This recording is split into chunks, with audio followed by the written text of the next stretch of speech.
dumbest thing I've ever heard in my life. Troup, Smooch, and the Dog Show.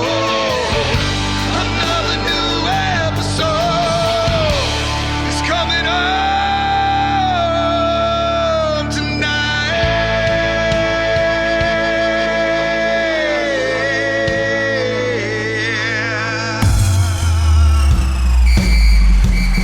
It's the Dog Show. It's the Dog Show. It's the Dog Show. It's the Dog Show. You're listening to the one and only Dawgs Show. Your hosts, Troup Brenson and Smooch Moncrief. Just two dudes talking Georgia football. It's gonna be 4. Welcome, dog fans, to the one and only Dawgs Show with Troup and Smooch in a glorious, hot July. And it's been a hot few weeks for the Georgia Bulldogs and recruiting. And we've seen, just as we teased a few weeks ago, a lot of commitments the last few days, and Georgia's loading up. We're so happy to be here. Troup and Smooch. And Smooch, how you doing tonight, brother? Man, I'm doing great. Let me tell you how hot it is here in North Alabama right now. So the room you always see me in, that's my office, right? And so we actually close it off and close the vents up in here to kind of say, because we're a 2-family home. My elderly in-laws live in an upstairs apartment, so I try and save money on power as much as I can. So this room stays closed off. And so I had to come home 4 hours early today to try and get it cooled down to roughly the temperature of the sun before we started the show tonight. And as you can tell by the sweat I keep wiping off my face, I was unsuccessful. So it's warm. But that's okay, man. We're talking dogs, man. We're talking dogs, and it feels like we're just slowly getting closer and closer till we kick this thing off in a couple months against Clemson. And man, we can't wait. There's so much has been going on in the past few weeks, past few months. Georgia, trying to get things back on track. They lost one game last year, Smooch. Yeah. And it didn't sit right for Georgia. 3 undefeated seasons. And in the regular seasons, of course, in 42 out of 44. Is that right? 42 out of 44 sounds about right. That works for me. We got some special guests on the show tonight. Let me preface the show real quick as we have Locked On Bulldogs. Daniel and Clint's going to be on tonight to talk a little bit about Georgia's schedule. Woo. And then we got Stetson Bennett Unfiltered, as he was part of a podcast with TJ Calloway. We got some good clips from that. And then talk a little bit about UT Delusion. And I mean, that's kind of a weekly never-ending stream. It is of content. And then we're going to close the show out today with some EA Sports just keeps trickling information out there for us to check out with the new football game, the 25 college football game. And they overrated some players, especially from Coach Prime. I need your undivided attention real quick. That's the clip that I wanted you to play. But yeah, so we're going to talk a little bit about that just for fun. But first off, let's kick it off, Smooch, and welcome Daniel and Clint from Locked On Bulldogs. Guys, how are you doing? Fantastic. Glad to be here. Doing great. Always glad to be talking about the dogs. And why not do it in an environment that is roughly the temperature of the sun? So there you go. Daniel, I was telling Clint this in our pre-show, that the first time I ever went online to look for a Georgia Bulldogs podcast, this is the one I found. And this was literally the first one I ever listened to. So this is great. Yeah, I'm fanboying right now. Yeah, that's fine. You should, because we said that we're the best. We set out to be that way, and I believe you. With us. Yeah. And we never were, but we did set out to be that way. That's right. So that you're clear, that was the goal. We tried. Well, as the Tennessee Volunteers, it's just if you say it is all you really. All you got to do is say it. We don't have to back it up. We made a coffee table book about how we were the best podcast as well. We printed it out and we did the whole thing. But we did. Yeah. Did it have a coaster on top? Yeah, that's nice. Yeah. Legs came out and became a coffee table. Stop. Yeah. So as we're not going to get anything done tonight. No. Let's talk about the schedule. What about this schedule? We'll be fine. And you Georgia fans and lots of rival fans to listen to, Georgia's got a beautiful schedule. You can say tough. You can say delicious. Better or different than last year. But when you're a marquee team like Georgia, you don't worry about difficulty. You look for those big time games, and Georgia's got a schedule to match the elite amount of talent on their team this year. So we're gonna take a look with Daniel and Clint, talk about that just a bit, and get some takes on those games. And I think at this point we know Kirby Smart loves to schedule marquee games to start the season. Now, if they get canceled because of like Oklahoma did, or when was that UCLA game going to be played next year? I don't know if that was an early game as well. That just hurt those games. I think it was. Yeah. He loves to have those early games, those first games, to get his players' attention when they're going through those 95 to 100-degree summer practices and keep them locked on, so to speak. Troup, I remember that Oregon game. That was when the doubters were answered about Stetson Bennett. And even though they had won the title, there were so many people that didn't want him to come back for that next year. And then they take it to Oregon, and it's because he had put that marquee game so early in the season. Yeah, and we'll touch on Stetson later on in the show, but he had some clips about when he felt like he was the quarterback. And to me, I was like, that Oregon game was a good, that was a pretty good game. He went off in that game. That was a beautiful 49-3, something like that. So say it again. That's fantastic. 49-3. So Georgia sets it up again this year. We're a neutral site, and Clemson's that first game for Georgia, and that even though they've lost a little luster, it feels like, and Dabo Swinney as well, they still present a test for Georgia to prepare for. Now let's look at that game just quickly as we talk about what I look at their quarterback situation. They moved on from DJ Ungalele. He's at Florida State now. It was Klubnik he was a quarterback last year, Smooch. Yeah. And, mediocre reviews. And is he going to be the quarterback that takes that step in his second season? Is he somebody for Georgia to be concerned with? Yeah, it's going to be very difficult if you're a Clemson fan to hear this because you are delusional. Cade, he ain't it. Like, he is a turnover machine. His completion percentage is so low. He's not the dude that everybody thinks that he is. Highly rated coming out. And Dabo, without a generational quarterback, we know who he is. On the Locked On Bulldogs, we talk all the time about without that generational. Dabo is just he's a fraudulent coach, really, for all intents and purposes. And he does his like cutesy little thing. And it's just ridiculous. Clemson's best players are at linebacker and maybe in the trenches, maybe at linebacker, maybe DB. Those are where the top tier crust of their team is. Everybody else, maybe the running back we talked about coming on late in the season, especially in the bowl game, showed out quite a bit with statistics, but nothing scares us on offense from Clemson. If Georgia's defense is vastly improved, no one on that offense terrifies us right off the bat. Now, that doesn't mean it won't translate, but when you're looking on paper and you're looking before the game even begins, I'm not shaking about anything. Their defense, might be able to hold some people down. That's true. Well, I know that's the Kirby special. That's Kentucky every year. He's fine making out a 16-6 win against Kentucky. So he'll play that game all day long. Right. Nothing scares us about Clemson. Yeah, I don't think it's even for me. I don't think it's as much about Cade Klubnik as much as we say, Dabo without a transcendent generational quarterback. What has he ever done in his career?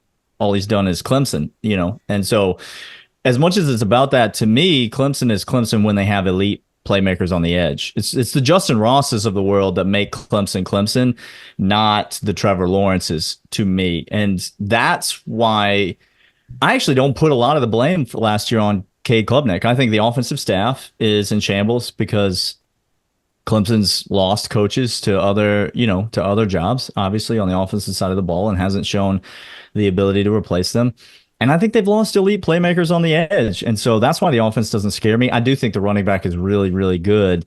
But if that's your bread and butter going up against Kirby Smart, your running back is really good. You're not going to win that game. And so, it's the fact that Clemson doesn't have any playmakers on the edge is the reason I think Georgia's going to kind of roll in this week one neutral site.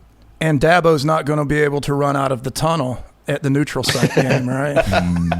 Nope, yeah. that ain't for him. That practice tells me everything I need to know about that man as a coach and leader. There's nothing else I need to know. That's correct.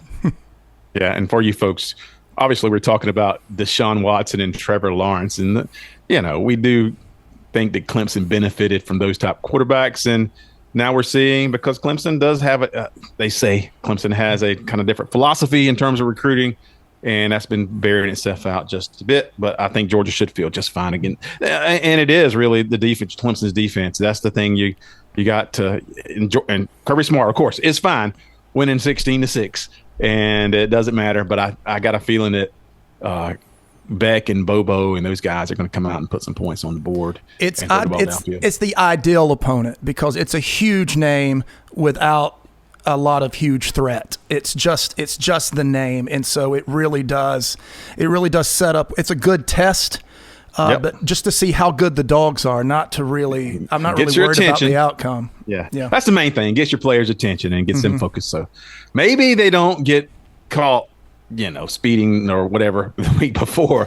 And we have some time away from that. Georgia plays Tennessee Tech their second week. And that is not something we're worried about, of course, September 7th. And then you get a look at Gunnar Stockton that day. We will take a look at him. I don't know who Kentucky's playing, but we will see Kentucky the following week on September 14th. That's on the road, and they have, of course, Vandergriff, and they have Pop Johnson. I don't know if he's even slated to start. I saw something earlier that maybe that's changed. Maybe it'll change in terms of practice, but anyway, he's a part of that team, and so is Brock Vandergriff. Very interesting to see what kind of offense he runs. And is it going to give Georgia any problems? Is that going to be a low-scoring game too?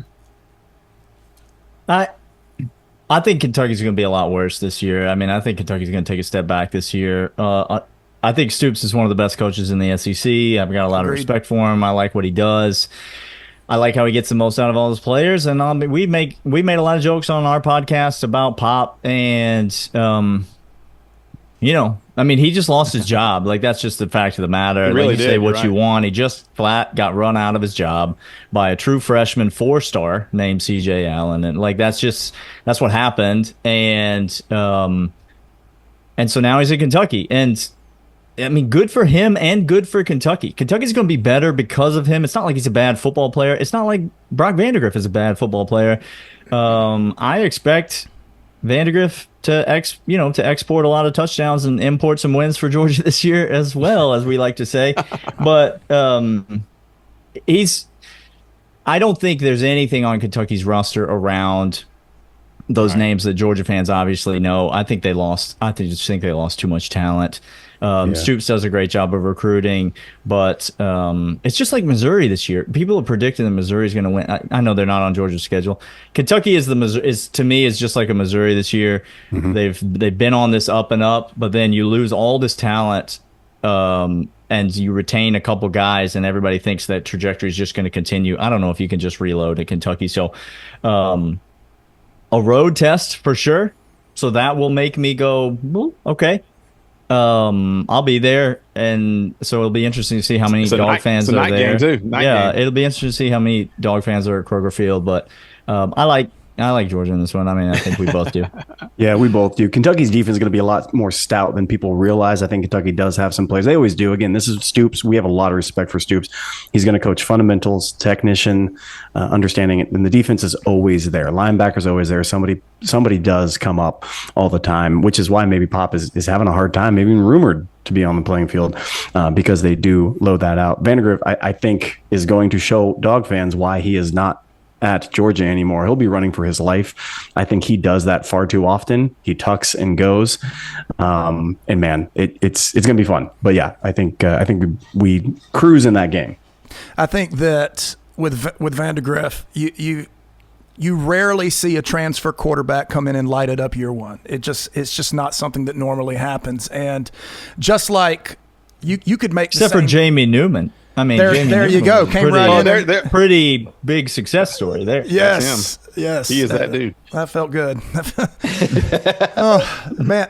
But just as Pop lost his job, you could say the same thing about the Vandagriff transfer. If he thought he was the backup guy going in this year, he may still be here. That's right. And so that's just the way it works out. You can't keep them all. Yep.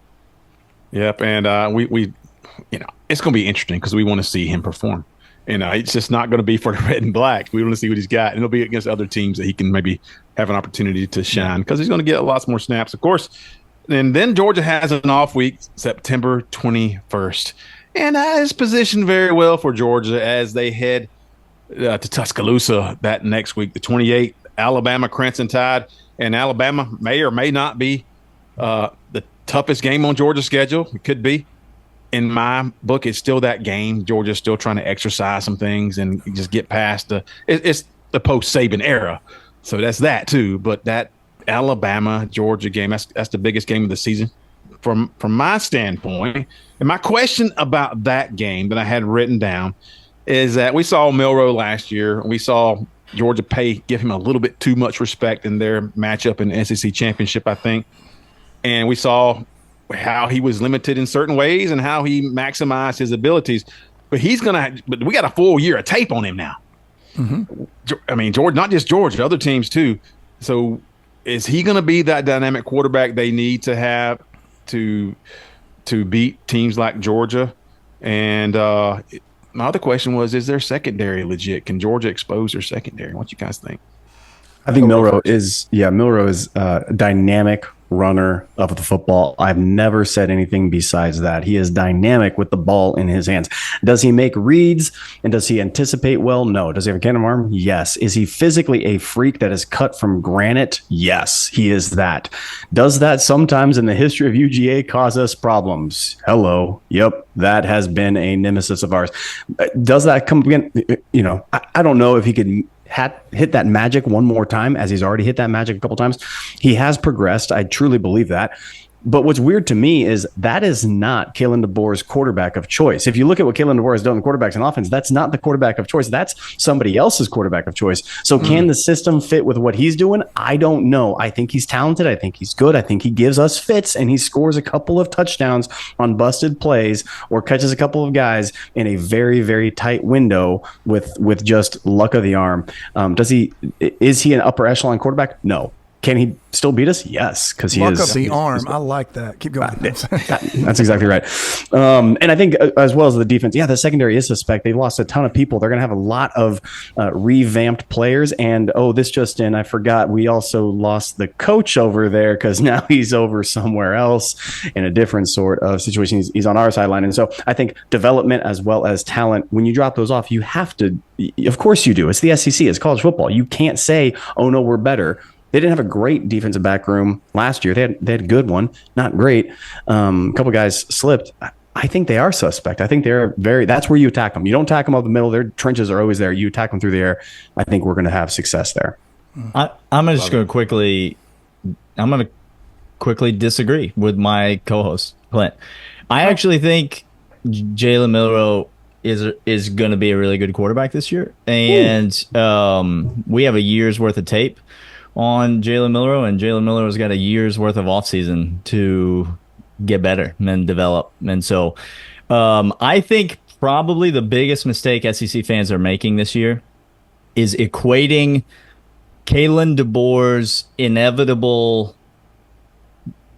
drop-off that's going to happen with Alabama football in the long term, because no one is Nick Saban. The only person that could even hope to replicate what Nick Saban has done in Alabama is currently coaching in Athens. And so there's no way that Alabama's football program is not going to drop off under Kalen DeBoer. And SEC fans are mistakenly equating that with Alabama 2024's drop-off. That's and right. I think this team is really good and really talented.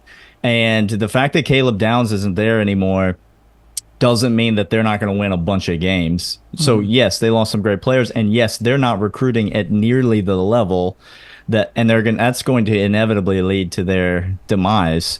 But I think DeBoer's a smart enough coach to use the best player on their roster, which is Jalen Milroe, to be as Cam Newton-ish as he could possibly be, and that is he is as close to Cam Newton as we've seen in a while in college football. And so I think Alabama's going to be really, really good this year, and they're going to give Georgia all kinds of problems. The only thing that gives me hope going into that game is that, like I said, we will have played a road game before on the schedule, so it's early in the season. Coming off a bye week, coming off a road game, it's kind of the best-case scenario. You played a neutral site, SEC road opponent, bye week, Alabama. If you were going to draw up a situation to be ready to go to Tuscaloosa, that would be it. And so that's the thing that gives me hope. And Bama does not see a test before the Dogs come to town. Georgia will have already been tested twice at that point. So that gives me a lot of hope for the game. I really think it's going to be a statement game. I think there's so many demons to exercise in that game. I watched Milroe, and like you said, athletic. You could probably put him at 3 or 4 other positions and he'd be a first-round draft pick. Just freaky talent. But then I watched him throw a Hail Mary against Auburn and stand in the middle of the field and demand a Heisman Trophy. Give me the Heisman, give me the Heisman. And I'm thinking, what was the compass? What brought him back to reality? Well, the greatest coach of all time happened to be his coach at that point. And so does DeBoer have the gravitas to reel in this Jalen Milroe? Does he mature naturally on his own? Was it the effort of the coaches that kept him kind of grounded? Because a guy that's crazy talented and athletic freak can drive you right off a cliff too. They can do everything really fast and really powerfully.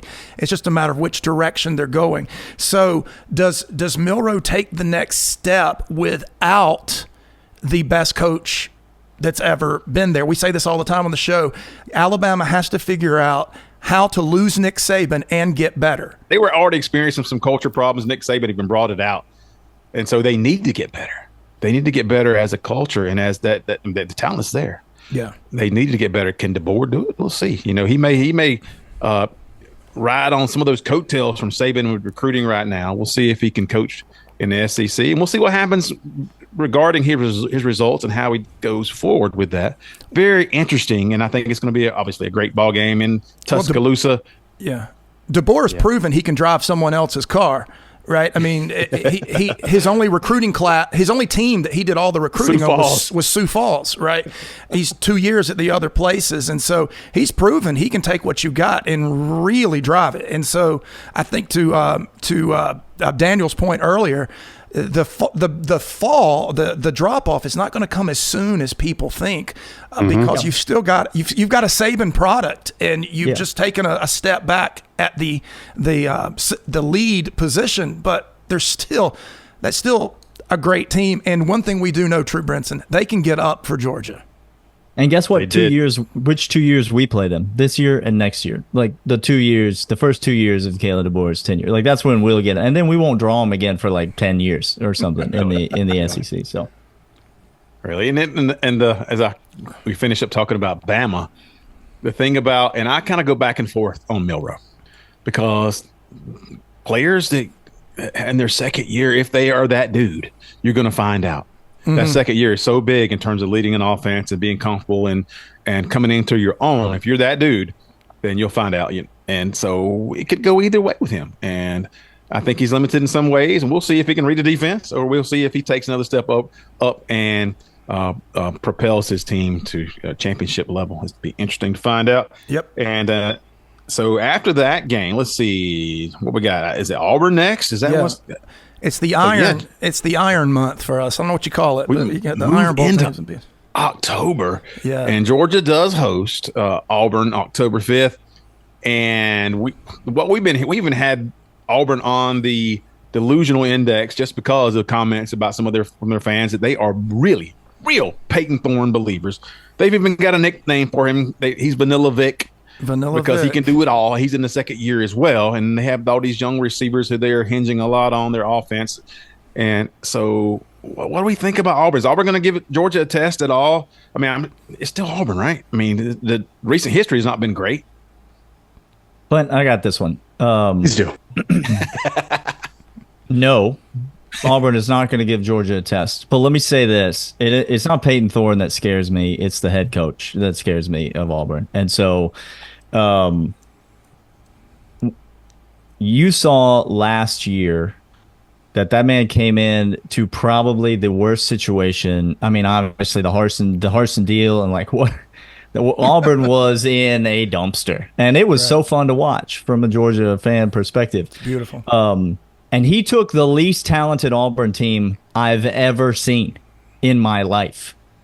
And y'all remember the first half of that Auburn-Georgia game? Like, did anybody watch that game? Did it? I mean, that team was not talented at all. Did they give Georgia any problems that day? Yeah, they did. They gave us plenty of problems that day. They had me throwing things at my television because they have a really good coach. Now, like, does he send illicit text messages on a burner phone and, pay for prostitutes? Yeah, he does. That is a thing that he does. Factual evidence.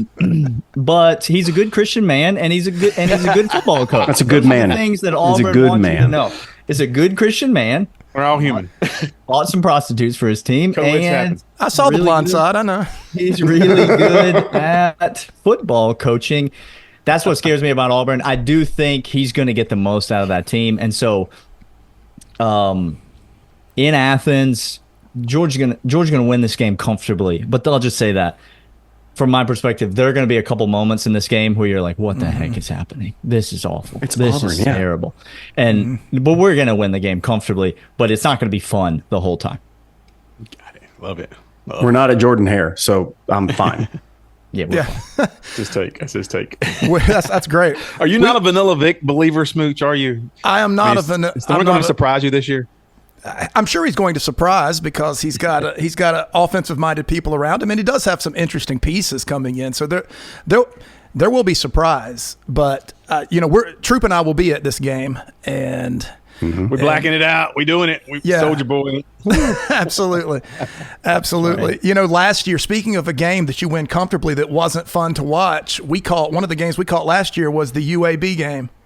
And we thought, let's just go watch Georgia stretch its legs and have some fun. And we're sitting there going, are you kidding me? What? Come on, guys. And of course, they ended up winning comfortably. But the whole time, I get a similar vibe with this game that you look at the score at the end and you say, oh, they handled that. But there's going to be that frustration throughout because everybody can get up for Georgia. Yeah, and last year Georgia's defense wasn't good, so there's that too to consider. Like we just weren't good last year. So. I think you guys, as we interrupt just quickly I think you agree probably that our defense, Georgia's defense, is going to take a step up or two, especially in that front seven. I can feel it. I can see it coming. Georgia, they weren't the coaching staff not really happy with the way that front, especially at the point of attack and the way the edges, the run around the edge, that was nauseating. And plus, you had some really young linebackers who got caught up and made some mistakes too. So if they don't take a step up, there's not enough antacid in this world to keep me alive. No, I was on life support keeping Daniel part of the fandom still. It's been fun knowing y'all. Yeah. What do y'all say? Y'all say buckets, right? Isn't that your thing? Oh yeah, there's not enough buckets in this world. You start digging holes in your living room just to accommodate. Yeah, but it's just some great games. This season is littered with games we can't wait to see. One not as good as they will host Mississippi State, and that's October 12th.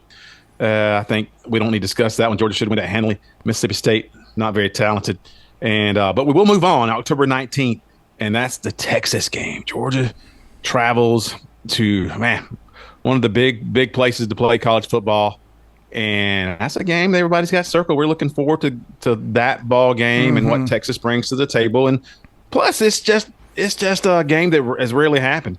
And what do you guys think about? I did write down a couple things. I guess my main takeaway is Texas offense, and Quinn Ewers should have a pretty firm grasp of the offense. They've lost some receivers. They've added a couple more through transfer portals. They've lost some defensive linemen. We'll see how they replace those. But Georgia's offense should be primed at that point to put a lot of points on the board. What you guys think? Yeah, Texas is going to come down to Sark. This is the same thing as it was over with Auburn. It's going to be the same thing with Texas. Can that offensive system sustain, and can it translate to the SEC? This is going to be a workhorse schedule. It doesn't matter who you're playing. Doesn't matter how soft it is. It's still the SEC schedule coming into that. So can Ewers make that leap up? I think he does have the skill for it, but it's not about the skill in the SEC. It's talented all over the place. It's just riddled with kids that were the best in their county, every single place they came from. Right. It was, can that translate? Can that happen? It is going to come down to the offense. It is going to come down to the atmosphere. That place is going to be absolutely thumping. That will be the hardest atmosphere Georgia has played in a hot minute. Texas, we all know how much they are fans of themselves. We all know how big they are, high on the hog with who they are and what product they bring to the game. So can Sark be the offensive genius? I think he's one of the better underrated offensive minds in all of college football. I think Lane Kiffin is number one. I think he's number two. He is extraordinary. He's going to put us in some tough positions. He's going to go ahead and sneak a couple past us because of that atmosphere. So those are the two things that it comes down for me. And I think that's it. Other than that, Wide receiver doesn't matter to me. I think it's going to be quarterback and play calling, running back as well for Texas. Defense is going to be fine. They're going to have the added benefit of playing at home with a raucous crowd. So I think we're going to have a couple of false starts, a couple of holding penalties, a couple things like that get sloppy for us. That's going to keep them in the game. It's going to be Daniel and I thought about going to this game. We refuse to, because we don't want to have that taste in our mouth, because this could be a nail-biting, gut-wrenching loss. We actually both have this as a loss on our schedule. We don't see us going perfect throughout the season. Nice. We're calling for this to be a loss, just looking at the hype, the coach, and the atmosphere. But what a party atmosphere that's going to be. My gosh. Regardless of where you watch it, whether it's in your living room or at the stadium, what a party atmosphere. What you think, Daniel? Yeah, I mean, I think Clint said most of our thoughts, like most of my thoughts. I do think this is a game that Georgia gets bid in. And, I mean, to be honest, it is more of a trust in Quinn Ewers and Steve Sarkisian than it is in anything else. I do think a new environment for these players is going to be, while they will be as prepared as they could possibly be from Coach Smart and the staff, I think going into a brand new environment, all the hype that's going to be surrounding this game, there's going to be more hype around this game than there is the Alabama game. There's going to be more hype around this game than there is the Clemson game. This is the national media, and all these kids know all this. They all have, they're all getting all the alerts and all the information all the time. There's a danger there if you're Georgia. And I do think those two wide receivers that they lost are a big deal, but I think that I think they are replaceable, and I think the guys that they brought in are maybe not just as talented, but talented enough. And so this will be a test. I'll say this: if Georgia's already lost to Alabama on the schedule, I am going to be miserable going into the week of this game. I'm going to be sick thinking about this game, because you still got Ole Miss that you're looking at down the road. You still got some games left on the schedule, and for Georgia to take a second loss here would be tough. I think that for me, it's the law of averages. All that stuff, everything you guys said was spot on. But to look at this schedule and say this is a 12-0 season, I think that would be far-fetched. If any team that has this schedule and goes undefeated is an all-time great team. So that means that there's got to be a loss in there somewhere. And where's the most likely place for that loss to be? It's right here. The other dynamic, this is from the other side of the coin. An interesting thing to me will be, let's say Quinn Ewers rolls an ankle or just has a bad game where he throws 3 picks, something like that. That is the type of thing with what's behind him that can unravel and become toxic so fast it becomes a massive distraction. There's people already calling for it, even though you're talking about a top 10 draft pick on a lot of boards. And so that will be interesting to watch it unfold. This is week 8 at this point, so there could have already been Texas drama until that point. And like I say, no one's going to call for Gunnar Stockton to come in off the bench this year. No one's going to say, "Oh, Carson doesn't have it, let's have Gunnar." That doesn't seem like it can happen. But I could really see Georgia fans can be pretty dumb. Smooch. Yeah. Let's not. Jalen Rashada. There's some pretty dumb Georgia fans out there. Let's put Rashada in. People. There may be a few people calling for Gunnar. There'll be a few. There's probably some now. There's probably some many, now. to your point. Yeah. So Georgia does move on after that game, and it's the cocktail party next on the 19th, and we won't spend much time talking about that. Florida is at a severe disadvantage roster-wise, and Graham Mertz is pretty much encapsulates what Florida is, very mediocre to bad. And, roster-wise, coaching-wise, program-wise, talent-wise, culture-wise, Florida's at a severe disadvantage. No, you hit them all. That's great. I could have kept going, but you could have. But thanks for stopping. For the sake of time, we'll leave it there. Everyone from Florida is stupid. Everyone from Florida is dumb. There you go. Facts. That's my take. Not wrong. We don't argue with facts, do we? No, Not wrong. we're not wrong. Couple big games left on the schedule to talk about, I guess, and that's the Ole Miss game on the November 9th. And that is at Ole Miss, too. And then Georgia, of course, does host Tennessee the following week. So those two games kind of feel similar in a way. But Ole Miss does present some problems. But does Georgia look at that game? It's like we hung 52 points on them last year. They can't really match up with us. But Lane Kiffin, he's one of the better coaches in the SEC.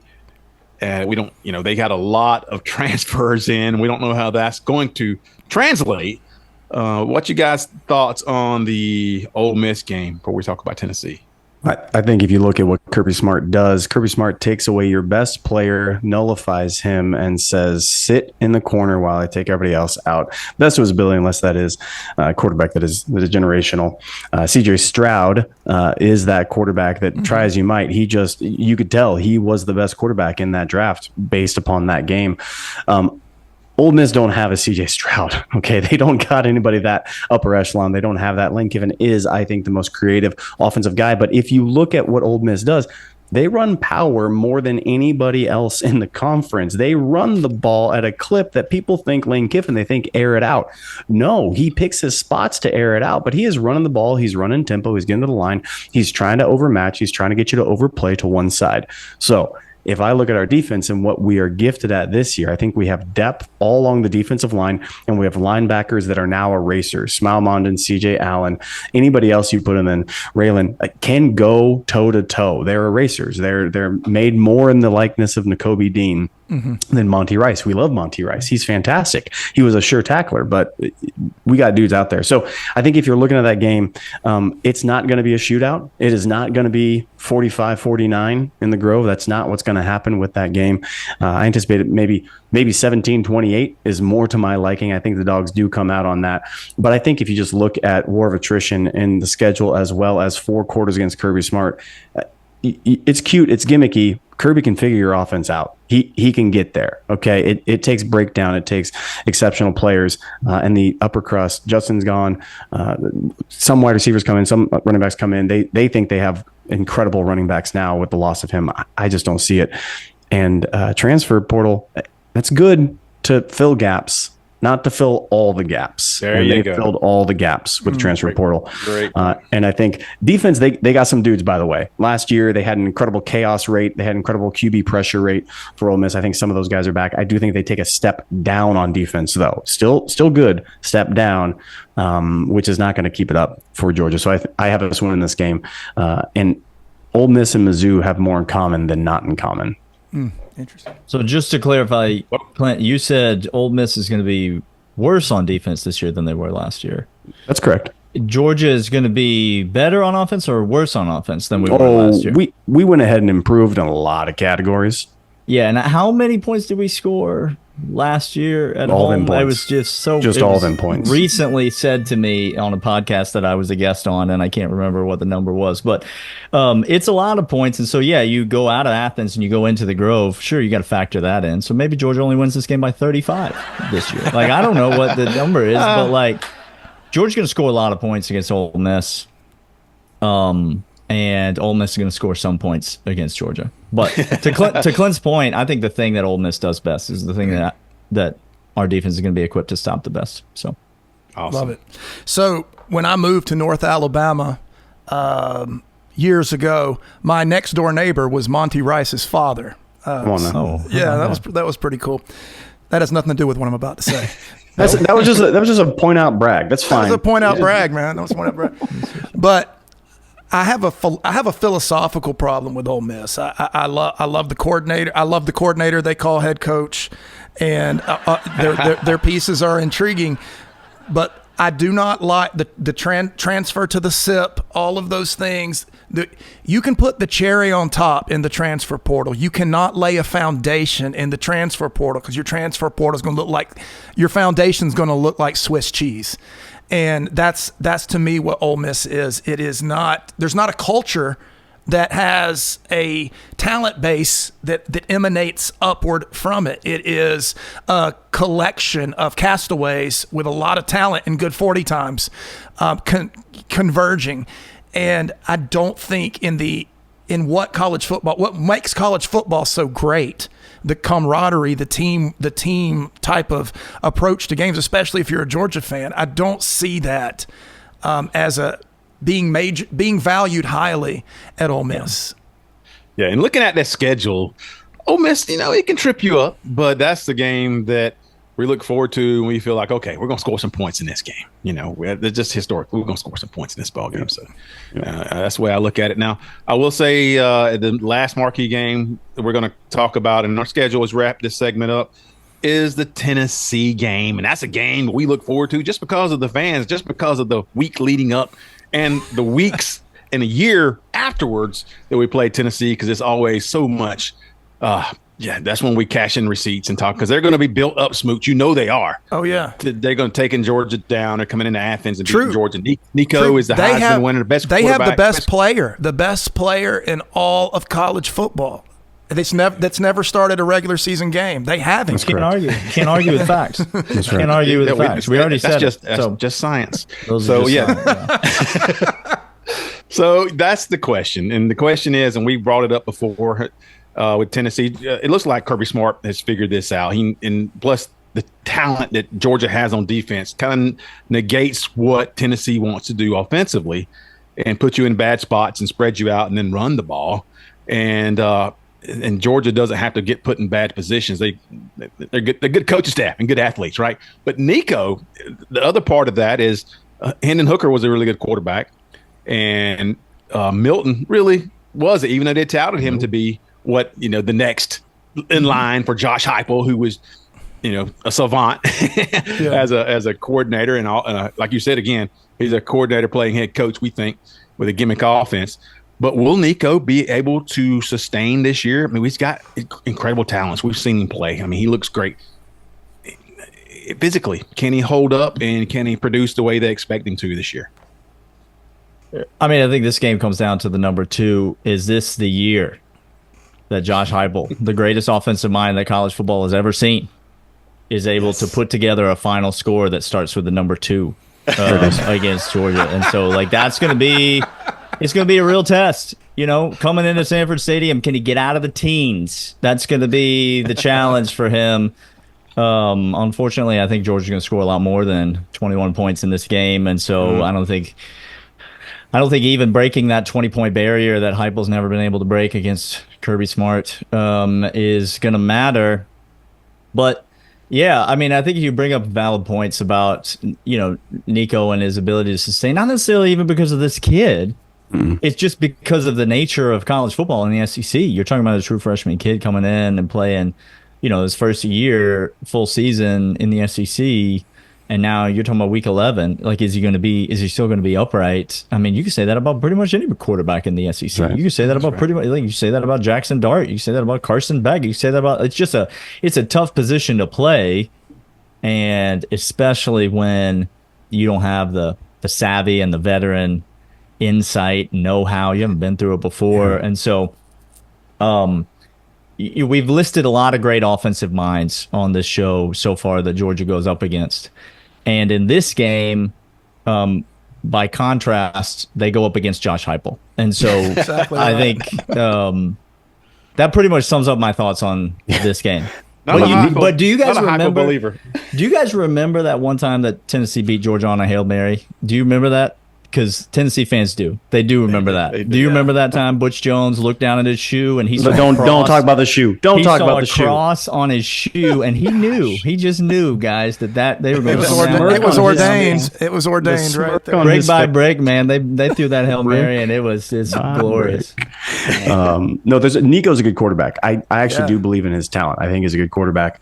The question for me in this game is who by this point, I think we better have our cornerback situation figured out, the secondary, right? We still don't know how it's going to shake out exactly. Ellis Robinson, third, he might get a lot play this season. Who knows with how the second cornerback position is going to go. Daniel and I are on record of thinking that it will be fine. I think we have talented guys there that are going to step up to it. That's going to be the question for me in this game because Nico can put the ball on a dime much more than previous Tennessee quarterbacks have.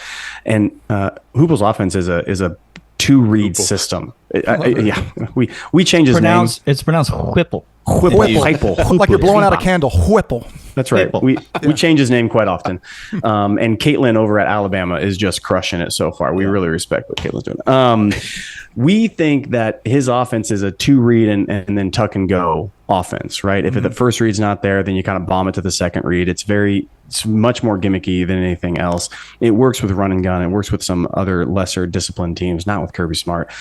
Stoops and Josh are toast because Kirby's got their number. He's got the playbook. He's got the secret sauce against them.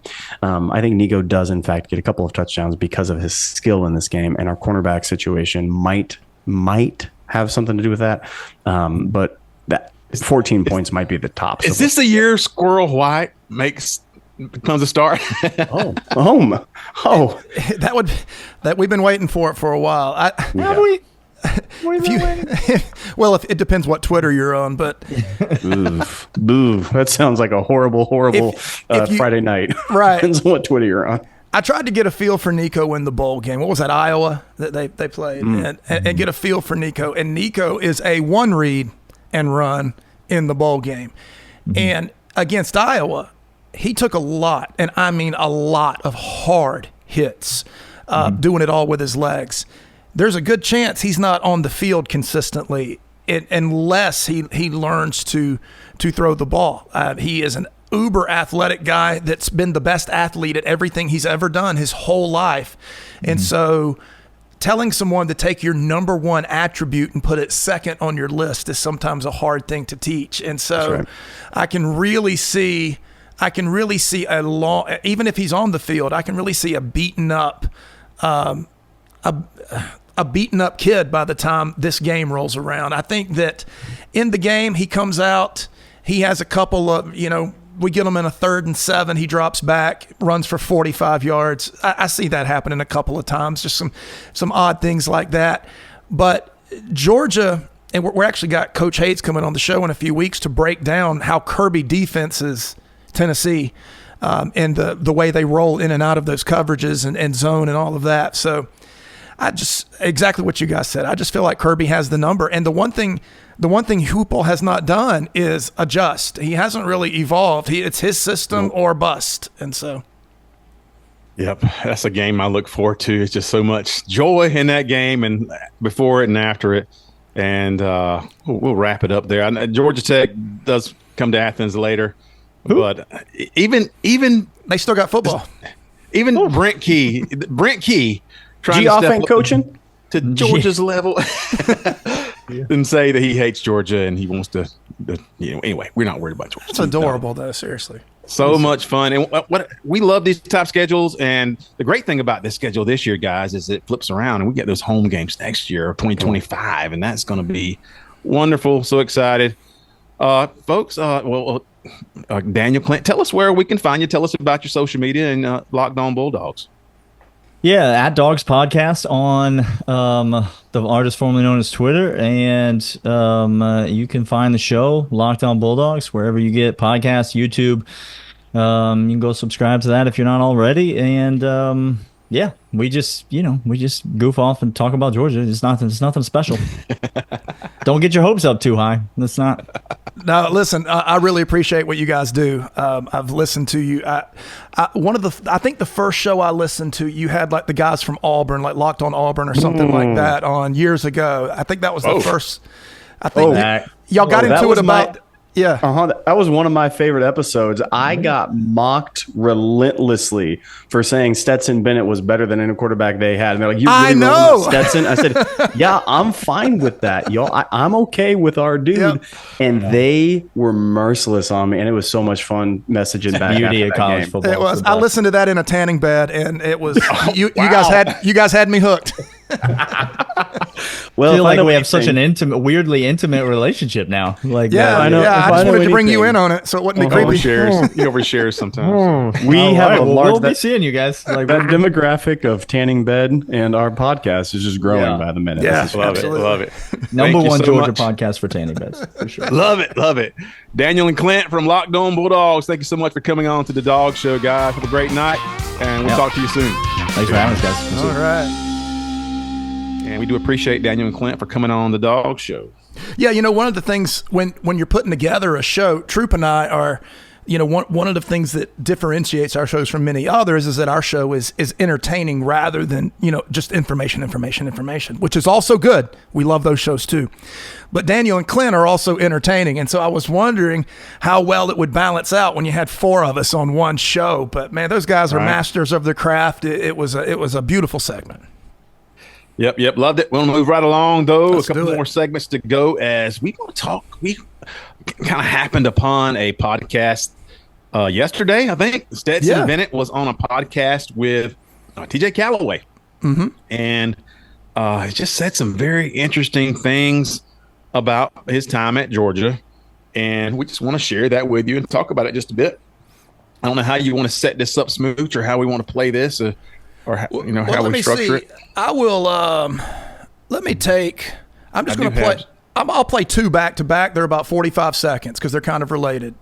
Okay, let's go. This is Stetson talking about Georgia culture, essentially, and I've got one's 40 seconds, one's 6 seconds. I'll play both of them right here.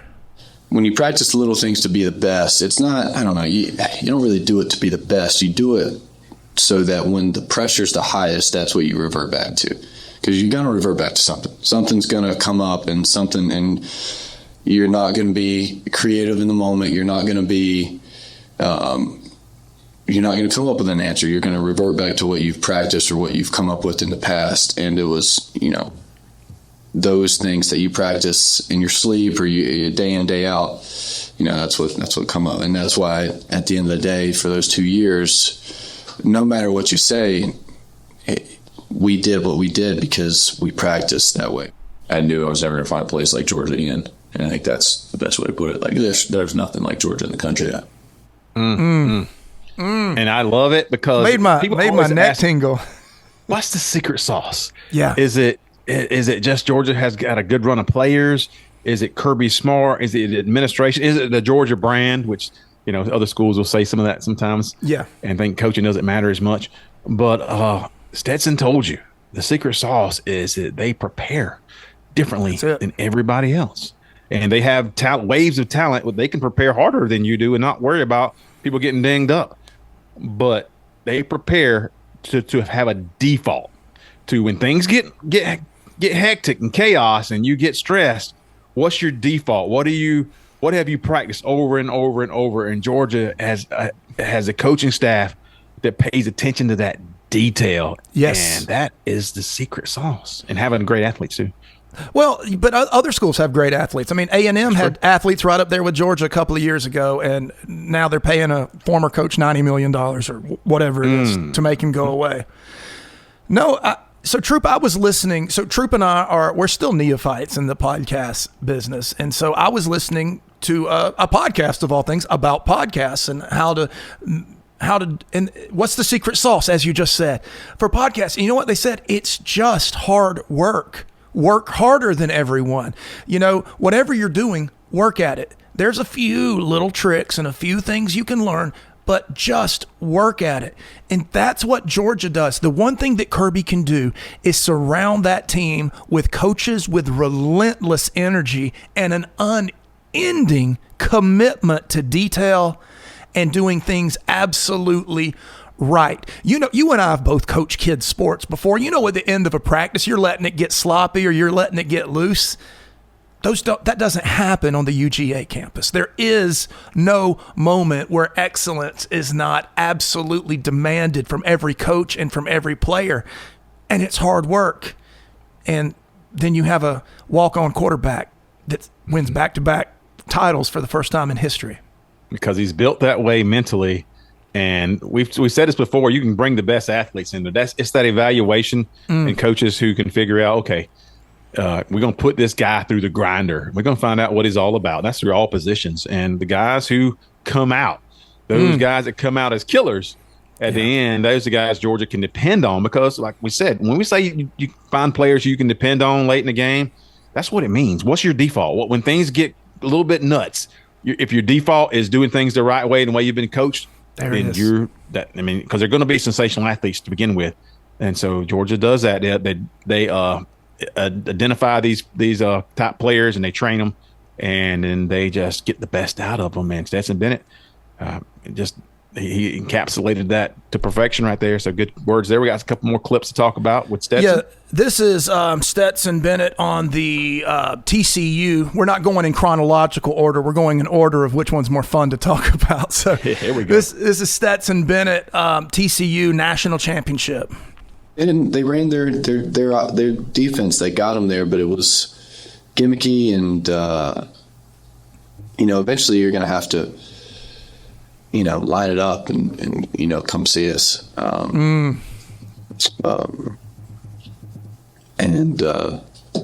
guys were just better than their guys. I love it. That just encapsulated everything you just said. Yeah. Yeah. Eventually, you're going to have to line up and come see us. All the little tricks that you're trying to do, change where we're looking, and those things, in the end, don't win out when you're playing a team like Georgia.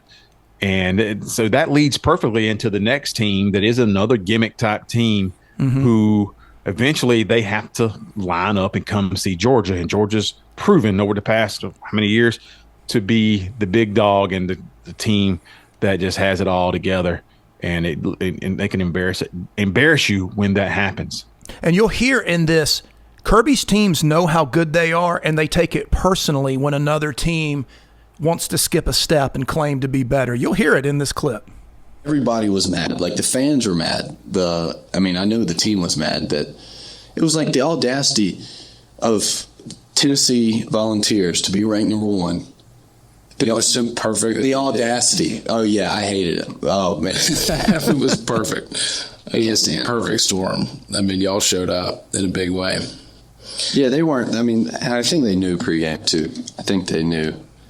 I don't know, you could just see it. It's never good to be ranked number one. Not when you're facing us. Whoo. The idea of looking across the field and knowing that team is beaten because they've seen you. Similar thing. I actually skipped the Michigan one, I believe, but he talks about a similar thing there. We can play it if you want. Sure. But similar type of thing. This is Michigan in 2021. The Michigan. We should preface this with, just like everybody picked Tennessee to beat Georgia in that last game, they were split right down the middle on Michigan, Georgia. Something the Dogs took very personal. Michigan Orange Bowl, was that just you guys showing up and just kicking their teeth in, or were they overrated? No, they're pretty good. I think that little break was when I became the starting quarterback. After that Alabama game, after we lost. And then, because I came out and played well against Michigan. But no, Michigan was good. They just couldn't do anything on defense. And we scored the first 5 drives. I think we scored all 5 in the first half. So, we came out. And then by that time, it was over. They were like, oh, man, we've never seen anything like this before. That was a fun one. Yeah. It was a fun one. Everybody's got a plan. Michigan come out thinking they were world beaters, and you can see them. And but it was just looking at these guys. Those guys aren't Georgia quality. And it was like I always said that everybody's got a plan until they get hit. Michigan got hit, and they had no plan after that. And Georgia just steamrolled them. They did. They came out. I remember going into that game, you listened to all the coverage, and we didn't follow. This wasn't what we were doing then, and so we didn't follow Michigan football. And so with the week building up, we're like, oh my goodness. But that game, I remember, who was was it Kenny McIntosh that caught the pass late in the third quarter of the Michigan game for a touchdown? It was just like Georgia had run up the score, and then they had kind of called off the Dogs, and then Michigan battled a little bit. And so Georgia says, okay, we're just going to show you we can score again. And poop, it was a little dump out of the backfield to a back that takes it in. That was absolute dominance. And I'll tell you, Troup Brinson, I went into that game thinking Georgia could not beat Alabama. And I came out of it knowing Georgia could beat Alabama. That's how important that game was. Yeah. Very interesting. And Stetson said that was the game he really knew, kind of what he knew he belonged, and it was his job. And just had a sensational game against, in the playoffs. And especially after the Alabama game in an SEC championship. And he had obviously won MVP twice in the postseason, and then the national championship MVP as well. Stetson Bennett. And it's just fun to listen to him kind of recap some things. And we don't always hear players be candid, and to have him do that. And I just love it. I know Georgia fans love to hear what he has to say because he's Stetson Bennett and two-time national championship for the Georgia Bulldogs. They'll make, I believe, if I'm not mistaken, the screenplay is being written now, but they're going to make a movie about the run that he went on because it is so beyond. If you were to, have you?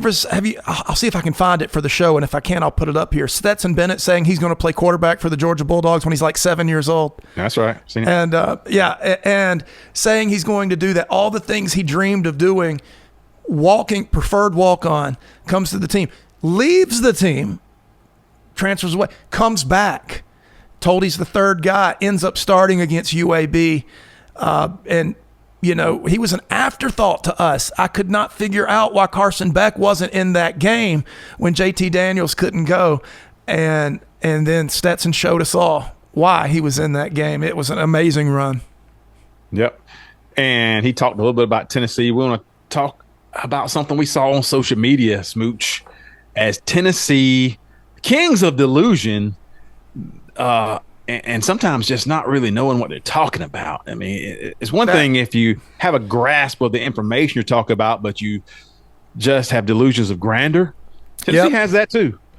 But here you go. DFA. So delusion is a fixed false belief that doesn't change in light of conflicting evidence. They don't know reality from their dream worlds, and they won't go outside and play. A fixed false belief that is not grounded in reality. Delusional fan alert. There it is. And Tennessee, a mainstay here. If they weren't on it, you folks would be wondering what the heck happened to Tennessee. Well, here they are. And what they did, they put up a graphic, and this was on BallQuest, one of their forums. Big forum for Tennessee, and they got a picture of Georgia posting. We'll show it right here. Their incoming freshmen who are gigantic human beings. Yes. I don't say headline, but in terms of size, yes, headline. Read and through Jaw it. Jackson. Yeah. 6'11", 350 pounds, and they're like, holy cow. Is that basketball big? Player. He's big. He's big. And so Georgia he was Bronny James' teammate in basketball. Is that right? Yeah. They also got a plethora of other linemen coming in who have just, and you can look at this, I don't have to go over everybody, just big guys, bigger than normal. And so Tennessee threw that up there, and it's like, didn't Bama try this experiment before? And you could tell, so, okay, well, maybe Alabama has some big guys, but no, I was misled. I thought at first that they were just saying these guys are going to be too big to be quick and in time. Not that they couldn't lose weight or get more, in shape, but no, Smooch. That was not what they were saying. They thought that this graphic, because they have not researched at all who Georgia and know nothing about football, right? Very little about football other than what we tell them, and so they thought that this incoming freshman gigantic humans were Georgia's starting line this year, just because it was a graphic that got put out there. Exactly. There was a graphic put up. Guys, let me tell you something. Those are incoming freshmen. Those are guys that aren't going to see the field this year. That's how loaded Georgia is. But it's they thought that, I guess we were going to start 5 freshmen at the offensive line position, just rely on their massive size. And here's how we knew that they thought these guys were starting this year, not based off that last comment, but the rest of the thread went as so. Let's hear it. So James Pierce is obviously one of the top rushing ends in college football for Tennessee this year, even though Georgia handled him quite easily last season. Yeah. No issues with James Pierce. But and so they started talking about James Pierce. And some of the comments went like this.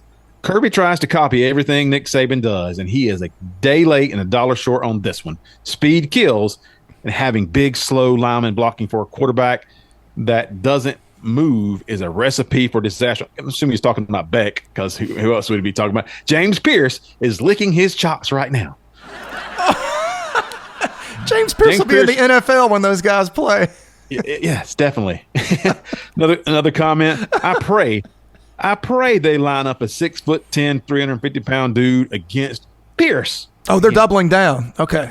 That giant will wonder what happened. The QB will be begging for a 6'5", 315-pound tackle. Again, Pierce is going to come back in time and play against these guys when they play 2 or 3 years down the road. And that wasn't it. Another comment, James Pierce just said beep beep. Again, not picking up that these guys are not even stepped on campus or not even practiced yet for Georgia. Mm-hmm. And then another one says it's paramount to get these guys into obvious passing situations because odds are they won't have to do straight dropbacks often. Those guys will straight up move you, and most of the passing plays will be action. So they're already strategizing against how to best work against the guy's size this coming year. The thing is I love that. I love the football strategy. Let the dog show let the dog show bring you in on a great football strategy. Know something about the roster of the team you're playing. That's to use one of their words, that's paramount. First and foremost, know something about the roster. Georgia's starting a future NFL first rounder at the both tackle positions. Right guard. Yeah, right. And you would think that without Tate Ratledge and Ernest Green being mentioned, that would have been a red flag. Right. Nope, it wasn't. It wasn't at all. Right. Ernest Green is, he's got a really good shot of being the first offensive lineman off the board in next year's draft. He could also come back because a lot of these linemen do stay for their full 4 years. But anyway, Georgia's offensive line Georgia's always considered to have a top 2 or 3 offensive line, and this is the best they've had in a long, long time.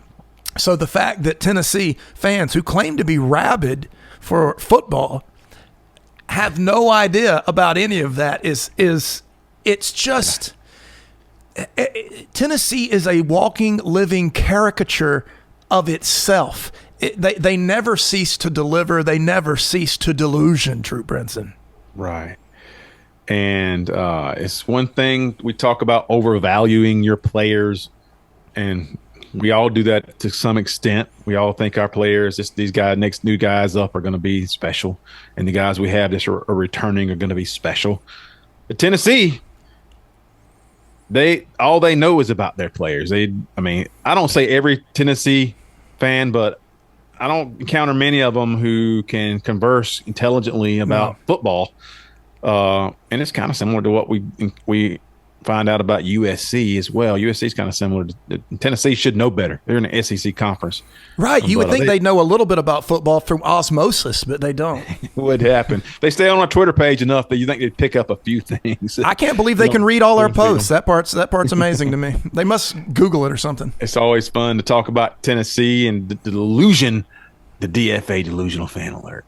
Good old rocky top. Rocky top Tennessee. Rocky top Tennessee.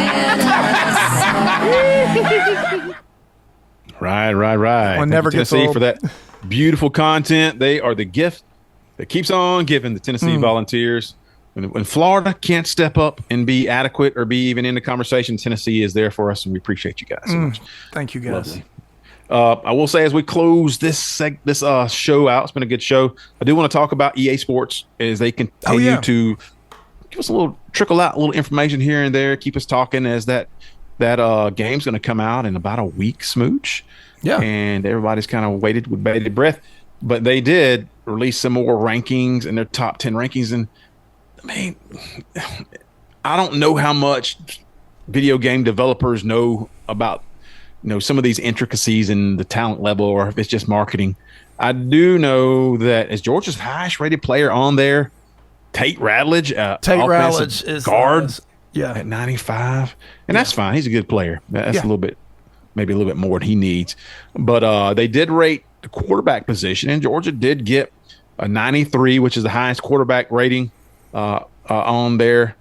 Overall rating 93. There was another quarterback also rated 93. That was Shedeur Sanders. And it's interesting to see them do that. Yeah.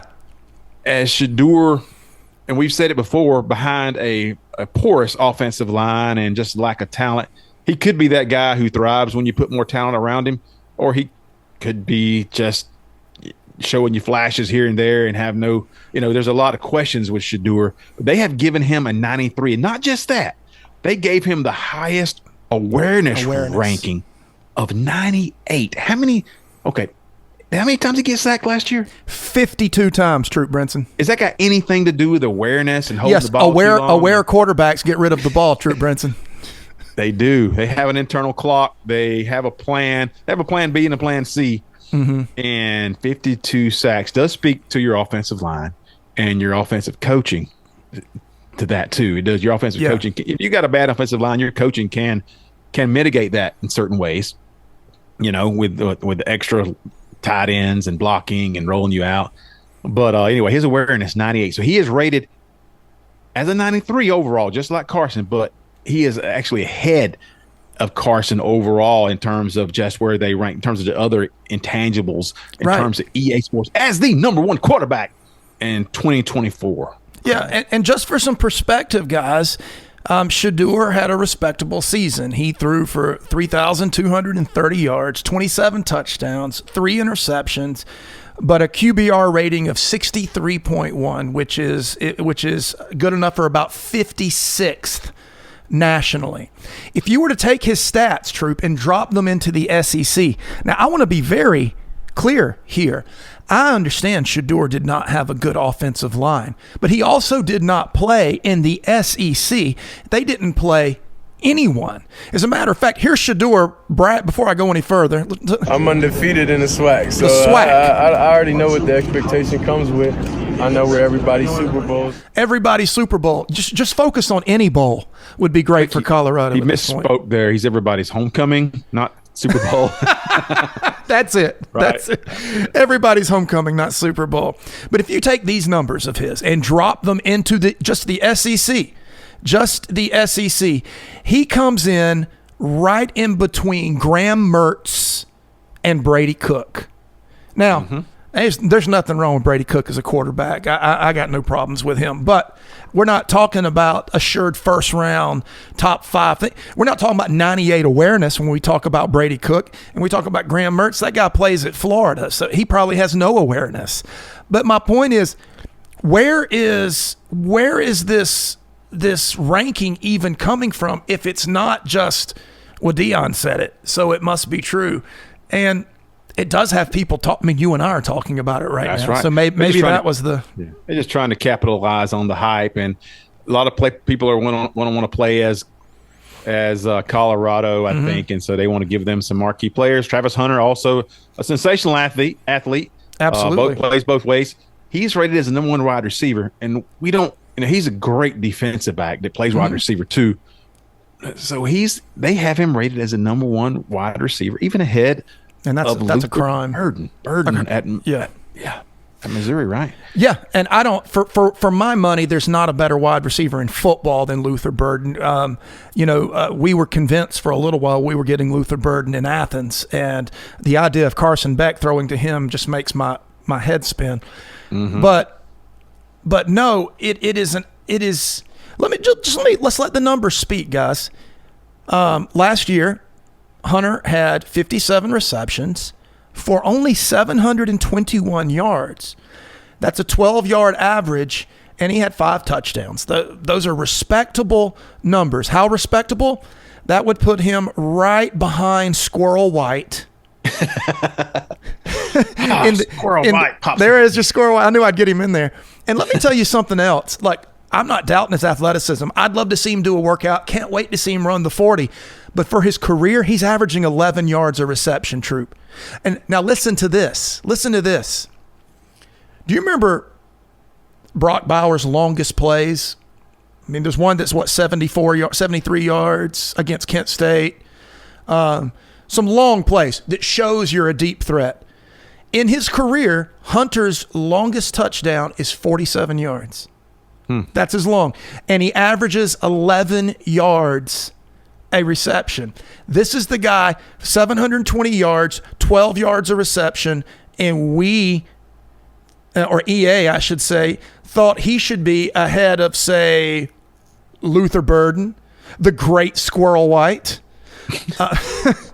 Yes. He would be about a 20th ranked receiver in the SEC with those numbers, not playing SEC defenses. It's a comical promotional stunt. We'll see if this makes Colorado more playable just because on a video game, it's still a video game. Yeah. Just because of those two players, it may not. It may just be something people gravitate towards. They can get some flashy plays, but we can't wait to see how that all works out and if that leads to winning on the video game and as well as on the football field in real life. And I'm doubtful for all of that, but it's good content. We thank EA Sports for continuing to give us that information. We can't wait to play the game in about a week. Everybody else is waiting for that too. Smooch, man, it's been a good show. It has been a good show, and Georgia's doing a good job. It seems like they've got commitments coming in, trickling in every couple of days, and but yeah. We're in mid-July here, and it's a dead period, so no visits in terms of that. All that's kind of taken place so far. But Georgia's closing in on their class. I think they got about 18, 20 commits now. In terms of recruiting, Georgia in the top 3 recruiting class with Ohio State and Alabama. Those things kind of move back and forth, but right now Georgia, Alabama, and Ohio State top 3 recruiting classes. A couple schools right behind us as well. One of the things we're being asked, let me hit this real quick. So you can expect always there's going to be Kirby bombshells in a few weeks. That's just the way it works with recruiting. I was asked several times this week about Justice Terry. Don't put all your eggs in the Justice Terry basket. Let me put it this way. If it doesn't work out, let's say he goes to Alabama. If that happens, Kirby's got a plan. There's another guy behind him. Don't worry. Don't think we have to have a certain player. When this is all said and done, we're going to be talking about an all-time great recruiting class, Georgia fans. Yep. Love it. Great evaluation and great development. And Georgia does it like nobody else. They have that track record. Yeah. Smooch, tell everybody where they can find us on social media and what to do. Everywhere you go, at the Dog Show Pod, that's where we are. You can Google the Dog Show with Troup and Smooch. It'll take you right to us everywhere. Linktree at the Dog Show Pod, and that'll give you everything. You can check out our Twitter, our TikTok. Our TikTok is very active. For some reason, we get many more conversations started on TikTok than we do on Twitter. I think that's the opposite for a lot of people in our space. I think it has to do with the engaging nature of our show rather than the analytical nature of our show. But anyway, YouTube guys, you guys have done great. I think we have tripled our listenership on YouTube in just a few weeks. And the conversation's good. Like we say, we can't do this forever, but as of right now, Troup or I respond to every single comment we get. And you're talking to one of us, and we'll usually put a parentheses at the end and tell you which one you're talking Sometimes. to. But we love it. And if you guys hate us, we love you even more. We love that part of the game. And you're passionate about your team. We're passionate about ours. Let's get online where we don't have to fight and just go at it with each other. We love that kind of thing. But on YouTube at the Dog Show Pod, you're going to enjoy the show a lot more there. We really add supporting media to everything that's said and bring it home. And that's been the reason the YouTube is growing so much faster than the other platforms. Exactly right. Our season fast approaching. We can't wait. And we love talking about the schedule today. Thank you again for Daniel and Clint with Locked On Bulldog. That was a great segment. Yeah. Appreciate you so much. All right, Smooch. Take us to the house, brother. Let's do it. 1 + 1 = what? 3. This is the Dog Show with Troup and Smooch. Seamless. It's the Dog Show. It's the Dog Show. It's the Dog Show. It's the Dog